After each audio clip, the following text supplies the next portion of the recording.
This is a lovely, gentle landscape, isn't it? I've always had a passion for gentle landscape. Like in the south of England, where I grew up, in Surrey and Hampshire and Dorsetshire and Sussex.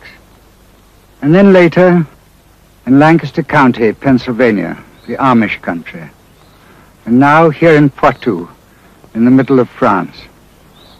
I'm David Ogilvy, and this is Touffou.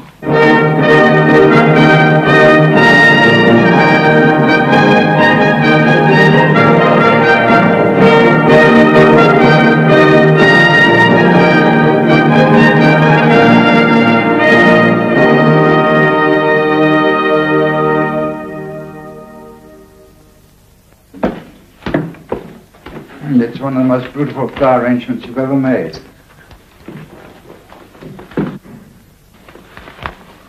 I've been asked to start this film by telling you the story of my life. So here goes. 70 years in 7 minutes. I grew up in Guildford, near London, in a house which had belonged to Lewis Carroll. I actually met Alice Liddell, the original Alice in Wonderland. And I knew Beatrix Potter in those days. She's still my favorite author. When I was 13, I went away to a boarding school in Scotland. I played the double bass in the orchestra, but that's about all I did. I was a miserable athlete. To this day, I can't play tennis or golf, only croquet, my only game. However, I managed to get a history scholarship at Oxford. My college, Christchurch, had been founded by Henry VIII. It has produced countless prime ministers, viceroys of India, archbishops of Canterbury, and 1 or 2 advertising men. Also, by the way, William Penn and Wesley. But I was terribly lazy at Oxford. I'd never passed any exams. So after 2 years, they threw me out. What a dope I was to let that happen. Then I went to Paris and became a chef in the kitchens of the Hotel Majestic on the Avenue Kléber. It was hard work. 63 hours a week. Standing ramrod straight over red-hot stoves. There were no unions in those days in the kitchen. Monsieur Pitard, our head chef, was a terrifying man. He used to fire chefs on the spot, out, when he was not satisfied with their work. One time, Pitard was watching me decorate frogs' legs. Most exquisite work. It was an important day because the President of France was coming to dinner. Suddenly, Pitard, watching me, signaled for the other chefs to come over to my table. Son of a bitch, I thought. He's going to fire me, and he wants an audience. But I kept going, my knees were knocking together, like castanets. When the whole brigade was gathered around, I was working away, Pitard pointed to my work and said to the others, "That is the way to do it." It was the proudest moment of my life. A few hours later, I saw the President of France eating my frog's legs. The following week, he died. The newspaper said he'd been shot by a crazy Russian assassin. Then I went back to Scotland and sold Aga cooking stoves door to door. Here's a model of an Aga. It's the most expensive cooking stove in the world, and by far the best. It used to take me half an hour to make the sale. It's about 3,000 words. Maybe that's why I still have a tendency to write such darn long copy. Here's some copy I wrote the other day for the World Wildlife Fund. Back from the Dead. It's 5,500 words. You know, the direct response experts have found that long copy sells more than short copy. Then I got a job with Dr. Gallup in Princeton, New Jersey, doing research for Hollywood, for the motion picture industry. Here's some of my reports. I was able to predict how many people would see a motion picture before it was filmed. My clients were people like David Selznick and Sam Goldwyn. I got to meet a lot of the movie stars and the great directors and so on, and I ruined some of the stars by revealing that they were not so popular with the public as the studios had believed. At that time, Gallup was also research director at Young and Rubicam, and he taught me the concept of factor analysis, trying to identify factors which make some advertising campaigns succeed while others fail. That's really what our magic lantern's all about. During the Hitler War, I worked for the British Intelligence Service. under Sir William Stevenson, a man called Intrepid. And then I became a tobacco farmer near Intercourse in Pennsylvania. All my neighbors were Amish, that extraordinary Christian sect which emigrated from Germany during the 18th century. To this day, they don't drive cars, they drive buggies. They plow with horses instead of tractors. They use candles instead of electric light. They don't have television or radio. I thought their way of life was happier than ours, and I still think so. But as a farmer, I was a flop. So I went to New York and started Ogilvy and Mather. By that time, I was 38, which was leaving it pretty late in life to embark on a new career. People on Madison Avenue thought I was nuts. What could a Scotsman know about advertising? More than they did. I'd read every book that had ever been published on the subject, and I was really a student of advertising. It was my avocation, and still is. At the start, I was billed as the research director. Then one day I had a big idea. Amazing. Who ever heard of a research director having an idea? Guinness had asked us to do an ad about drinking Guinness stout with oysters. I read a book on shellfish by a Yale biologist and came up with this advertisement, The Guinness Guide to Oysters. It was a smash hit. During the next year or two, I had some more big ideas, like making our client Commander Whitehead at Schweppes the hero in all his advertising. This campaign ran for 18 years. Then I thought of using an eye patch for Hathaway shirts. This idea is still going strong 27 years later. It's really marvelous if you get a big idea which you can use for a long time. Then I did a good ad for Rolls-Royce. Here it is. My early campaigns appeared only in the New Yorker, but they put Ogilvy and Mather on the map. We became hot, but our billings were very small, so I couldn't afford to hire anybody for more than $10,000 a year. I had to get some big accounts so I could afford to hire some better people. On the very first day, I'd kept a secret list in my desk, a list of the 5 clients that I wanted to get sooner or later. Shell, Lever Brothers, Campbell Soup, General Foods, and Bristol Myers. That was it. And in due course, I got them all. It took me a few years, but I got them all. For Shell, I used big spaces in newspapers at first. Nobody had ever sold gasoline like this before, telling all about the ingredients and how the product works. For Rinser, which for Lever Brothers, I showed how to get out stains. See that blood stain? That was my blood. I pricked my finger and squeezed the blood onto the page. How many copywriters have actually bled for their clients? For Dove, also at Lever Brothers, I said that Dove is 1/4 cleansing cream. It creams your skin while you wash. That campaign is still running 26 years later. Then I wrote Confessions of an Advertising Man. This thing, you may have seen it. It was a bestseller in 13 languages, and it still required reading in business schools all over the world. By that time, we were no longer a boutique. We were becoming a major agency, really all because of big ideas. I'd gotten to be quite famous in our trade in a modest way. Fortune wrote an article about me. Columbia Broadcasting System made a television program about me. Queen Elizabeth made me a commander of the British Empire. Here it is. Here's my medal. She hung round my neck. Remember, she asked me, "What is your work?" I said, "I'm in the advertising business in New York." You should have seen the expression on her face, a mixture of incredulity, horror, and amusement. All my private papers were put in the Library of Congress. I went on television talk shows, and that led to me being offered the lead in a Broadway play called Roar Like a Dove. I refused it, so it only ran for a week. I got invitations to parties at the White House, and I was made a Doctor of Letters at Delphi University. Doctor of Letters, why don't people ever call me Dr. Ogilvy? I was made chairman of the United Negro College Fund and did a lot of work for other charities like the New York Philharmonic and Colby College. I loved all that stuff, but the agency, I was working too hard. I was overworking. The agency was far too dependent on one man. I'd brought in most of the business and produced most of the big ideas up to that time. And I was afraid that if anything happened to me, the whole thing might go up in smoke. So I dropped out of the limelight and became the world's best delegator. This gave my very able partners a chance to blossom. Pretty soon I'd organized myself out of a job. So I came to live here at Touffou, far from the madding crowd. I still work, but not the way I used to. I see the campaigns created by all our offices, and sometimes I comment on them. I travel a good deal, visiting our offices in different parts of the world. I write magic lanterns. I get involved on some of our accounts. I got a telex machine in the next room, and it chatters away, so I'm in touch with what is going on. Well, that's the story of my life so far.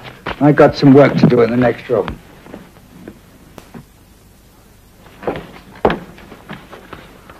Now let's talk about big ideas. Big ideas.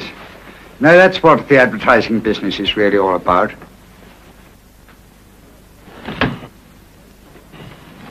If you're lazy, you may sometimes lack into creating a big idea, but my advice is to start by doing your homework. Some flashy agencies scorn homework. They skid about on the surface of irrelevant brilliance. Other agencies are good at research and positioning, defining target audiences and so on, but are incapable of creative brilliance. As I see it, we have to do our homework and create brilliant campaigns. I'm going to let you in on some of the ways that I found out to create brilliant campaigns. But first, do your homework. Study the product. The more you know about the product, the more likely you are to come up with a big idea for selling it. Study the precedents. Look up the campaigns for similar products in recent years. Find out which worked and which didn't work, and then go on better. Study the research, how consumers think about your kind of product, what benefit you should promise them. But don't rely too much on research. A lot of people in our trade use research the way a drunkard uses a lamppost for support, not for illumination. Get agreement on positioning. Get agreement on your target audience. Get agreement on brand image. It pays to give most products an image of quality, a first-class ticket. This is particularly true of products you wear, like whiskey and cigarettes and automobiles. Unfortunately, most advertising is created ad hoc, hence the lack of any consistent image from one year to another.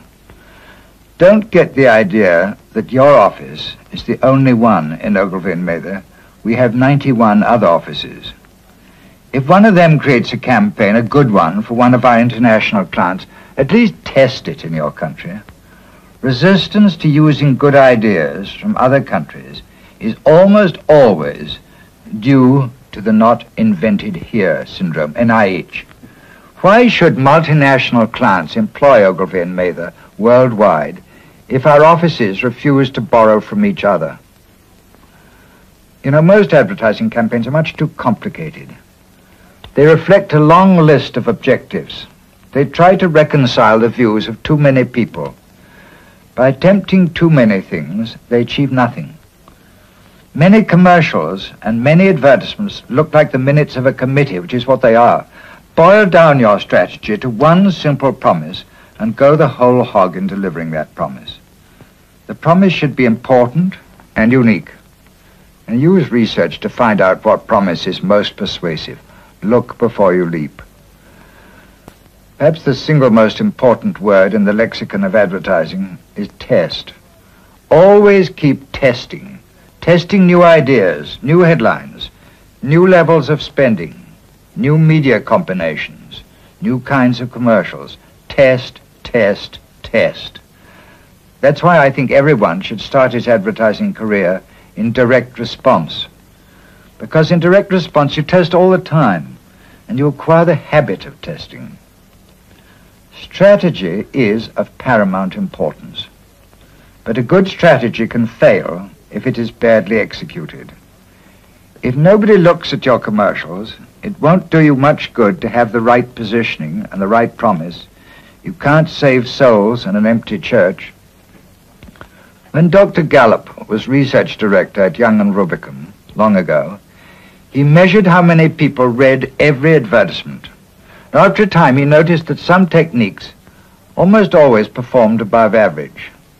Then one day I read a book by Dr. Harold Rudolph reporting the same kind of research. He'd found one technique that attracted a lot of readers. Photographs which contained story appeal. Something unusual and interesting happening in the photograph, a story. So when I had to do a campaign for Hathaway shirts, I looked for story appeal and hit on the eye patch. This worked well, and it's still working 30 years later. So you see, research led me to the idea which put our agency on the map and made Hathaway famous. I advise you always to try and inject story appeal into your photographs. You can't always do it, but try. Do your best, story appeal. Now, news. News works well in advertising. If you have news, don't bury it in your body copy. Put it in the headline, loud and clear. Testimonials also work well. This one comes from our Singapore office. An ex-safe cracker confesses that he never cracked a Chubb safe. Testimonial. The headline is decisive. A change in headline can produce a dramatic increase in sales. One advertisement can sell 19 times more than another. Keep testing new headlines by split run. Include the brand name and the promise in the headline. I always do that. It increases recall. How to get your money back at Sears. There's the promise. How to get your money back. And there's the brand name, Sears, right up there in the headline. Be sure your headline is easily understood at a glance. Readers don't jump from blind headlines into body copy. How many words should you put in a headline? A department store found that headlines of 10 words sold more merchandise than short headlines. You get the same result in direct response advertisements. Headlines between 6 and 12 words pull the most with coupons on the average. Here's a curious thing. If you put quotes around your headline, a lot more people remember it. Here's a headline which has 17 words and quotes. I'm going to read it to you. At 60 miles an hour, the loudest noise in this new Rolls-Royce comes from the electric clock, unquote. 17 words and quotes. People buy magazines to read the articles. 6 times as many people read the articles as read the advertisements. It seems to me that editors must know how to communicate better than we ad men. We ad men have an unconscious belief that an ad has to look like an ad. Ad layout, signal to the reader, this is only an ad, skip it. So always pretend you're an editor. When it comes to actually writing the copy for the advertisement, pretend you're in conversation with a friend. She asks you which refrigerator you could recommend. Your answer should be personal, factual, truthful, and interesting. Don't be a bore. You cannot bore people into buying your product. You can only interest them in buying it. In my experience, when you have a complicated message to deliver, long copy works better than short. This is a house ad I wrote. It took me 23 years to write it. How to create advertising that sells. That's got 2,651 words of copy in it. By the way, I have no rules. No rules. I simply observe how people react to different stimuli. If I had one rule, it would be this. Never set body copy in reverse. White type on black background. It's physically impossible to read it. If you get in a jam with a client, here's an idea for you. In verse. When the client moans and sighs, make his logo twice the size. If he still should prove refractory, show a picture of his factory. Only in the gravest cases should you show the client's faces. Here's an advertisement of mine which did that. We had the client's face in it 11 times. There she is, Helena Rubinstein. There's her photograph and 10 portraits of her by Chellichev, Marie Laurencin, Graham Sutherland, all kinds of people. Now I'm going to give you some tips on television. I have to confess that I've never been much good at television commercials, writing them myself, but I think I once won a gold medal at Cannes for a commercial for Maxwell's. It was a lousy commercial. But I've never been very good at writing. But I have studied it quite a lot, and I know a little about it. Seen a lot of research, looked at a lot of commercials, thought about it a lot. I think here again, some techniques seem to work better than others. For example, problem solution works like gangbusters. So does slice of life, little playlets which show the doubter being converted. People seem to identify with the doubter, and you convert them. You know, Procter & Gamble specialize in slice of life. Guess why? It sells. We've done well by using characters to sell products, like Titus Moody, who's been selling Pepperidge Farm bread for 25 years. Cora sold Maxwell House coffee for 7 years, and so on.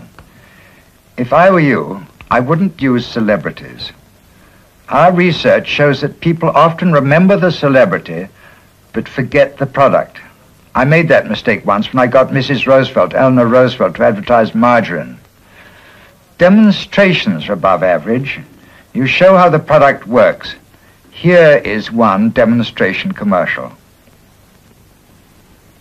En cinquième.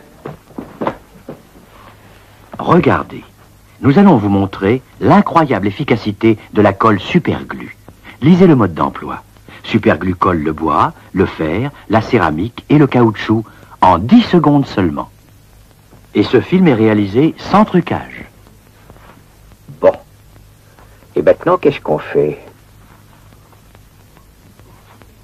Superglue colle en 10 secondes. Commercials with news are above average. Here's one.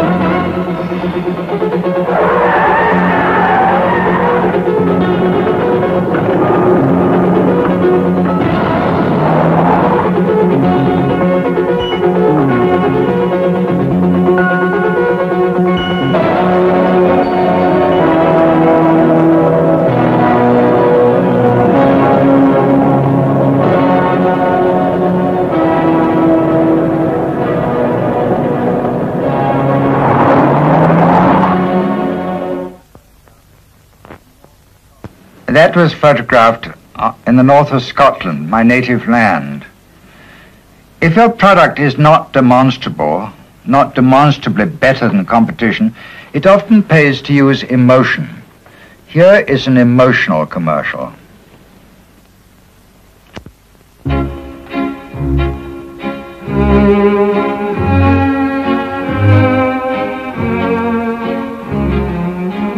Dreams. You must dream of what you can become before you can become it. Our children must have dreams. That's one of the reasons for nationwide life insurance programs, to protect their dreams. Who can you call on for better insurance? Who can you call nationwide? Who can you count on for blanket protection and know that you'll find peace of mind? Call nationwide, 'cause nationwide is on your side.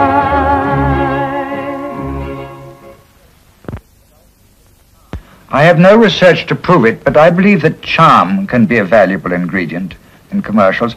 Here's an example of charm.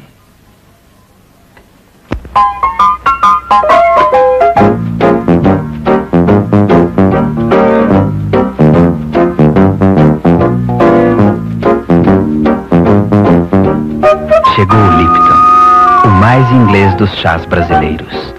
Lipton, um chá preto para novos hábitos.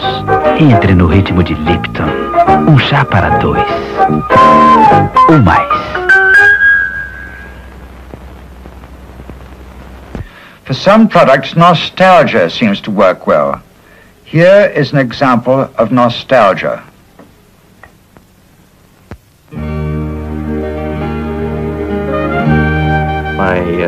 grandfather came to Harney County, around 1882.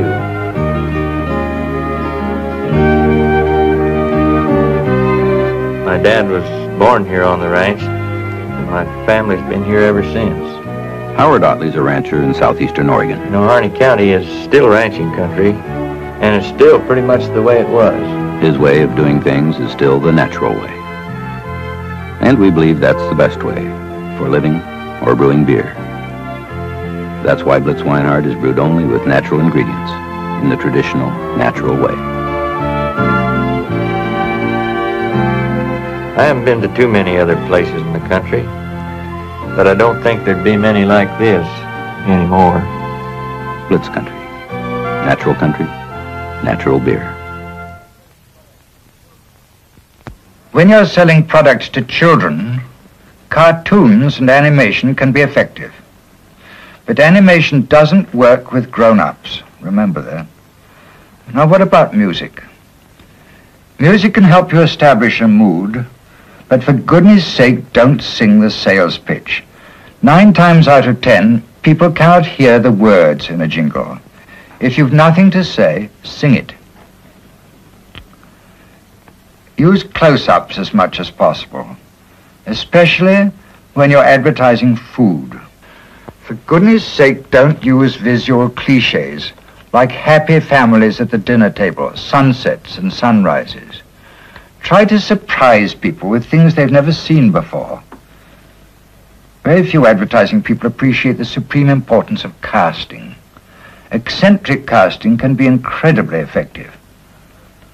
Next to dullness, the most common crime in advertising is to conceal the name of your product. A lot of research has been done on this. A shocking percentage of consumers cannot name the brand and commercials they've just seen. They often attribute the advertising to a competing brand. I have one more thing to say about television, and it's very important. If you have a truly big idea, the wrong technique won't kill it. And if you don't have a big idea, the right technique won't help you. The research on which all this is based has been going on for years. It's remarkable how little the results have changed over the years. Consumers go on reacting to the same techniques in the same ways, year after year, all over the world. However, things do sometimes change. During the last year, for example, we discovered for the first time that funny commercials can be very effective at the cash register. They didn't used to be. I recently learned that emotion can sell some products better than rational reason. Why? Particularly products which are no different from their competitors. I think I've always underestimated the importance of emotion. By the way, there are still a lot of things I don't know. And I don't believe anyone else does either, for that matter. For all our research, I don't really know how to make a good radio commercial or a good billboard. To tell you the truth, I hate billboards. They louse up the landscape. I think they ought to be abolished. I thought that for years. So keep your mind open. Advertising will always be full of surprises. Since I escaped from the hurly-burly daily agency life and came to live here at Touffou, I've had more time to think. I've been thinking a lot about the agency business. Perhaps if I tell you what I've been thinking, you can start where I leave off. First, a word about the people who hire us to do their advertising, our clients. You know, some clients are an inspiration, and some are a malediction. My motto has always been, only first-class business, and that in a first-class way. Identify yourself with your clients. Get to know their business thoroughly. Always tell the client what you would do if you were in his shoes, but never grudge him the prerogative of deciding what advertising to run. It's his product, it's his company, and it's his money. You know, what clients want from us is big ideas. Unless your advertising has a big idea, it will pass like a ship in the night. I once dreamed a big idea, a wagon with 2 white horses delivering Pepperidge Farm bread. That wagon is still being used today, 25 years later. If a research man like me can come up with big ideas, so can you. So you don't have to be a copywriter. So-called creative people have no monopoly on good ideas. So be ambitious. Raise your sights. Blaze new trails. Try to make advertising history. Are you a hard worker? There's a saying in Scotland that hard work never killed a man. I can't stand lazy people. If you work twice as hard as the person in the next office, you will achieve 5 times as much and climb the ladder like a bat out of hell. I also hate toadies. People who suck up to their bosses and bully people at lower levels. I don't like office politicians or liars. I don't like poachers or crybabies or buck passers. I admire people with guts under pressure, resilience in adversity, imagination, curiosity, grace, human kindness, and intellectual honesty. I love people who make me laugh, and I've got a special weakness for sailors and skiers and bird watchers and mountaineers. I like gentlemen with brains. Are you having any fun? I've noticed that agencies which are full of fun and foment seem to create the best advertising. There's another Scottish proverb, be happy while you're living, for you're a long time dead. If you're not happy in advertising, for goodness sake, find a job in which you would be happy. Because as far as I know, we pass this way only once. The people who contribute most in our business have a marvelous quality of enthusiasm, gusto, infectious gusto. They're innovative. The beginning of greatness in advertising is to be different, and the beginning of failure is to be orthodox. I cannot tell you what a lot I've learned by picking other people's brains. People like Raymond Rubicam and Dr. Gallup and John Caples. Whose brains are you picking? Learn to write well. Learn to write lucid, well-organized memos and letters. I've noticed that the best writers in Ogilvy and Mather happen to be the directors of our company. Don't fritter away your time in committees. If you're a copywriter, shut the door and write, all by yourself. Committees can criticize, but they cannot create. Never run an advertisement you wouldn't want your own family to see. Tell the truth, but make the truth fascinating. You know, you can't bore people into buying your product. You can only interest them in buying it. The consumer's not a moron. She's your wife. Don't insult her intelligence, and don't shock her. A lot of consumers are not as sophisticated as you are. You may think it's amusing to make fun of clergymen, but a lot of people don't. Most of the work you do in the advertising business is routine, maintenance work. But every now and then you get an opportunity to do something special. This is your golden moment. Cover yourself with glory. Rise to the occasion. Give it everything you've got. Work day and night until the job is done. Do this and you'll never have to ask for a promotion, never have to ask for a raise. See this Russian doll of mine? It's my favorite doll. It contains the secret of success in advertising management, agency management. It's the big one on the outside. And I'm going to undo it. Inside there's a smaller one, and then a smaller one. We get down, smaller, and smaller, and smaller, and smaller. This is a little dwarf doll. And inside, there's a message. And I'm going to read it to you. Listen. If each of us has someone smaller than we are, we shall become a company of dwarfs. But if each of us has someone bigger than we are, we shall become a company of giants. Well, there we are. I hope you don't make as many mistakes as I've made. I've made some frightful mistakes. Like turning down an obscure little office machinery account that I'd never heard of. It was called Xerox. And then I was always a terrible coward about firing non-performers. And I frittered away far too much time on things which weren't really important. I failed to recognize some big ideas when they came along. May God forgive me. I made a mistake when I gave up creative work and concentrated on management. I regret that. And I was always petrified of losing accounts. The first one I lost was Guinness, and I wept in the client's face. Now, wait a second. I have to tell you, I have to admit that in my heyday, I resigned 5 times as many times as I was fired. You know, here at Touffou, I've succeeded in forgetting all the disagreeable aspects of the agency business, like losing accounts, and losing good people, which is worse.